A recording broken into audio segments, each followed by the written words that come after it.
serve as a gateway to the SunRail platform. Another $17 million senior housing complex is planned 2 blocks away from station.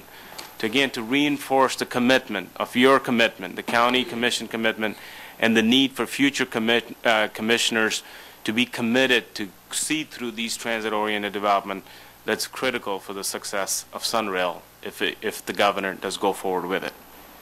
In conclusion, I appreciate your time, taking time out of your normal schedule to accommodate me in this workshop. As we agreed, Chairman, I'd like to provide the opportunity for the opponents and the proponents of the project to comment.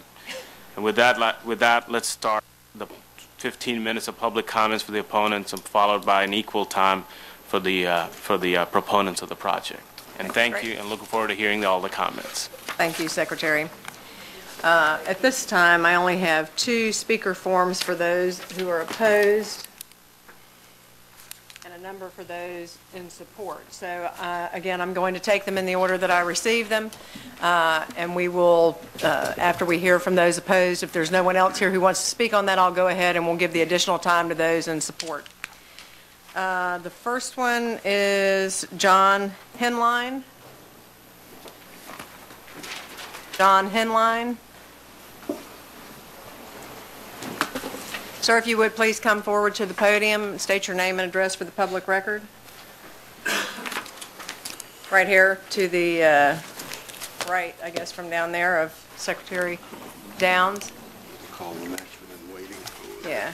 And the next person to speak, we'll go ahead and get them lined up, is William Shellcross. If you just step behind him and we'll give you a few minutes. Sir, if you would please state your name and address for the record. Yes, my name is John Henline, 532 Valley Stream Drive, Geneva, Florida.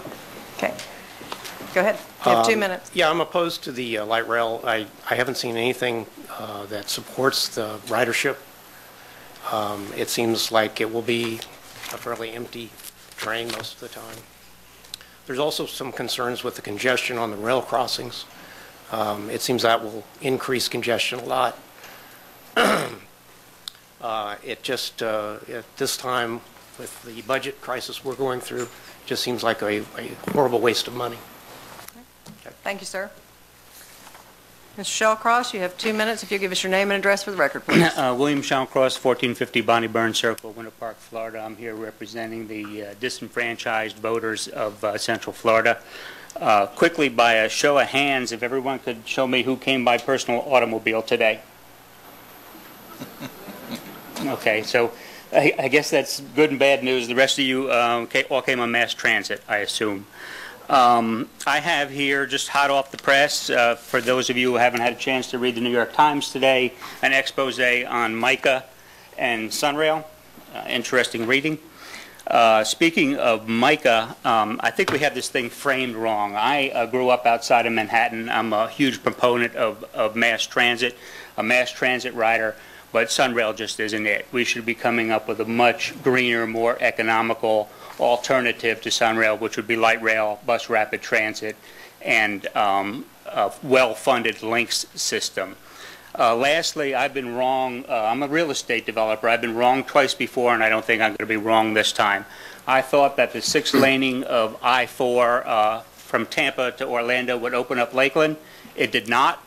I thought 417 coming into Sanford would spur growth in Sanford. It did not. I don't think SunRail is going to spur this development that you are all anticipating with quite a huge price tag. You have 30 seconds left, Mr. Shellcross. Okay.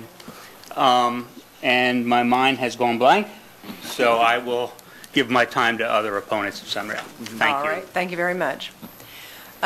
Just for the Secretary's benefit, if there are other people in the audience who are opposed to SunRail and didn't fill out a speaker form, if you could please raise your hand. Okay. Okay, ma'am, I don't have a speaker form for you, so if you could please give us your name and address for the record, and somebody bring that up here. Okay. You have 2 minutes, ma'am. Thank you. I don't think I'll need it. My name is Vicki Kruger. I live at 200 Carolina Avenue in Winter Park, across the street from the Amtrak station. I think that my qualifications to address you today are 45 years of commuting on mass transit, Chicago, Pittsburgh, and Boston, and I'm not opposed, and I'm not in favor. I feel like I'm here to try to stop a train wreck. I concur